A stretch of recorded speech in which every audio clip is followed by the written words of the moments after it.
Hi friends, ఎలా ఉన్నారు? బాగున్నారా? Welcome back to my channel. ఈరోజు ఏంటంటే ఆగ్రాలో తాజ్మహల్ చూడడానికైతే వెళ్ళామండి. అక్కడ చూడడానికి మేము చూసిన ప్లేసుల్లో ఆగ్రాలో తాజ్మహల్ ఒకటి, ఇంకొకటేమో ఆగ్రా ఫోర్ట్ ఒకటి, ఈ రెండు అయితే చూడడం జరిగింది. ముందైతే తాజ్మహల్ చూడడానికి వెళ్ళాము. ఇదిగోండి, ఈ తోవలో ఎలా వెళ్ళినట్లయితే మనకి ఎంట్రన్స్ గేట్ కనిపిస్తుంది. అక్కడ మనిషికి 50 రూపాయలు టికెట్ తీసుకొని లోపలికి వెళ్ళడానికి ఎంట్రీ ఉంటుంది. ఈ విధంగా లోపలికి వెళ్తే మొత్తం మొఘల్ గార్డెన్ మొత్తం కనిపిస్తే ఆ గార్డెన్ లోపలికి అయితే ఎంట్రీ లేదండి, కానీ మనం చూడవచ్చు బయట నుంచి. ఆ విధంగా వెళ్ళాము. తాజ్మహల్ చరిత్ర ప్రకారం 1631లో మొఘల్ చక్రవర్తి తన ప్రియమైన భార్య ముంతాజ్ మహల్ జ్ఞాపకార్థం దీనిని నిర్మించారు. ఆగ్రాలోని యమునా నది ఒడ్డున ఉన్న ఈ తెల్లపాలరాతి సమాధి నిర్మాణం 1632లో ప్రారంభమైంది.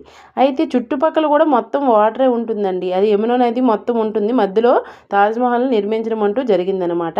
1648లో ప్రధాన సమాధి అంటే తన భార్య యొక్క సమాధిని నిర్మించడం అంటూ జరిగింది. 1653లో మసీదు కట్టడం జరిగింది. అతిథి గృహం వంటివి కూడా 1653లో పూర్తయ్యాయి. దీనికోసం సుమారు 20,000 మంది కార్మికులు ఈ నిర్మాణంలో పాల్గొన్నారనమాట. అంటే నిర్మించడానికి 20,000 మంది కార్మికులు ఇందులో పాల్గొన్నారు.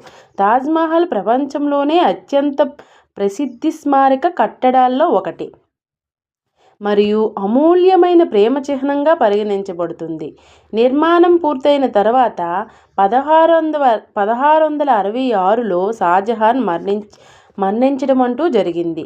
ఆయన మరణానంతరం అవశేషాలను ముంతాజ్ మహల్ పక్కన ఖననం చేశారు. ఇదండి చరిత్ర విషయానికి వస్తే అది ఇదిగోండి, ఈ విధంగా మనము ఎంట్రీ అవుతాము లోపలికి. ఆ ఎంట్రీ అయిన తర్వాత మొత్తం కూడా పాలరాతిలా మెరిసిపోతుందండి తాజ్మహల్ అయితే చూడడానికి.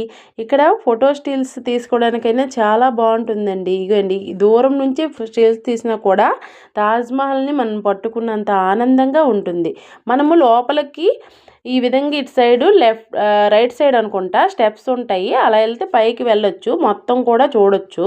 చుట్టుపక్కల కూడా ఇలా చూసామండి. ఆ పైన ఇది మొత్తము ఆ చుట్టుపక్కల చూసినట్లయితే మొత్తం కూడా యమునా నది మొత్తం కూడా వాటర్తో నిండిపోయి మధ్యలో ఇది ఉందండి, తాజ్మహల్ అనేది ఉంది.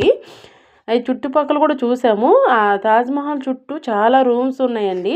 ఆ రూమ్స్ అన్నీ కూడా లాక్ చేసి ఉన్నాయి. ఈ విధంగా చుట్టుపక్కల ఇలా చూసామండి. చూడడానికైతే మాకు గంట టైం పట్టింది, కానీ చాలా పీస్ఫుల్గా ఉందండి. ఎందుకంటే ఈవినింగ్ టైం వెళ్ళాము. చాలా బాగుంది వెదర్ అయితే. ఇక్కడ కూడా